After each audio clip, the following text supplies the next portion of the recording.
Albert Einstein once said, everybody's a genius, but if you judge a fish by its ability to climb a tree, it will live its whole life believing that it is stupid.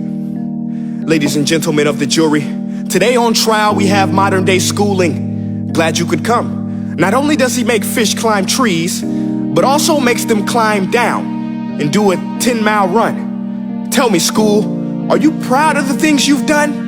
Turning millions of people into robots, do you find that fun? Do you realize how many kids relate to that fish? Swimming upstream in class, never finding their gifts, thinking they are stupid, believing they are useless? Well, the time has come, no more excuses. I call school to the stand and accuse him of killing creativity, individuality, and being intellectually abusive. He's an ancient institution that has outlived his usage.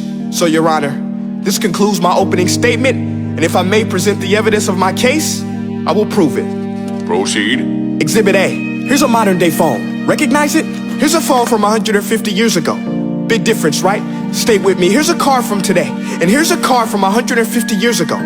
Big difference, right? Well, get this. Here's a classroom of today, and here's a class we used 150 years ago. Now ain't that a shame? In literally more than a century, nothing has changed.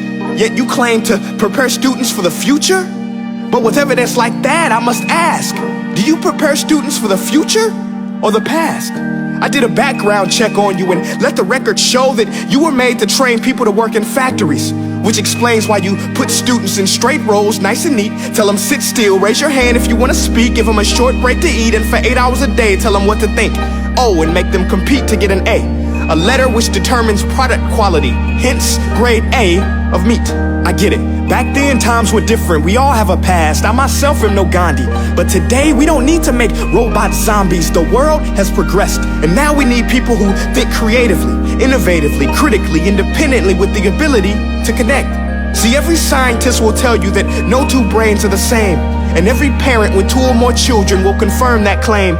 So please explain why you treat students like cookie cutter frames or snapback hats, giving them this one-size-fits-all crap. Watch your language. Sorry, Your Honor, but if a doctor prescribed the exact same medicine to all of his patients, the results will be tragic. So many people would get sick, yet when it comes to school, this is exactly what happens. This educational malpractice, where one teacher stands in front of 20 kids, each one having different strengths, different needs, different gifts, different dreams, and you teach the same thing the same way?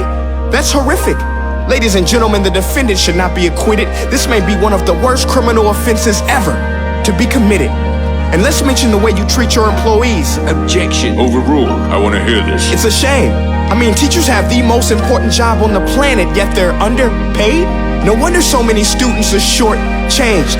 Let's be honest, teachers should earn just as much as doctors, because a doctor can do heart surgery and save the life of a kid, but a great teacher can reach the heart of that kid and allow him to truly live. See, teachers are heroes that often get blamed, but they're not the problem. They work in a system without many options or rights. Curriculums are created by policymakers, most of which have never taught a day in their life. Just obsessed with standardized tests. They think bubbling in a multiple choice question will determine success. That's outlandish. In fact, these tests are too cruel to be used and should be abandoned, but don't take my word for it. Take Frederick J. Kelly, the man who invented standardized testing, who said, and I quote, "These tests are too cruel to be used and should be abandoned." Ladies and gentlemen of the jury, if we continue down this road, the results will be lethal. I don't have much faith in school, but I do have faith in people. And if we can customize healthcare, cars, and Facebook pages, then it is our duty to do the same for education, to upgrade it, change it, do away with school spirit, because that's useless. Unless we're working to bring the spirit out of each and every student, that should be our task.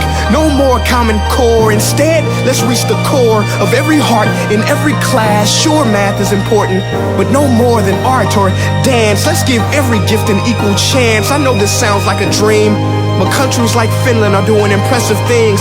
They have shorter school days, teachers make a decent wage, homework is non-existent, and they focus on collaboration instead of competition. But here's the kicker, boys and girls.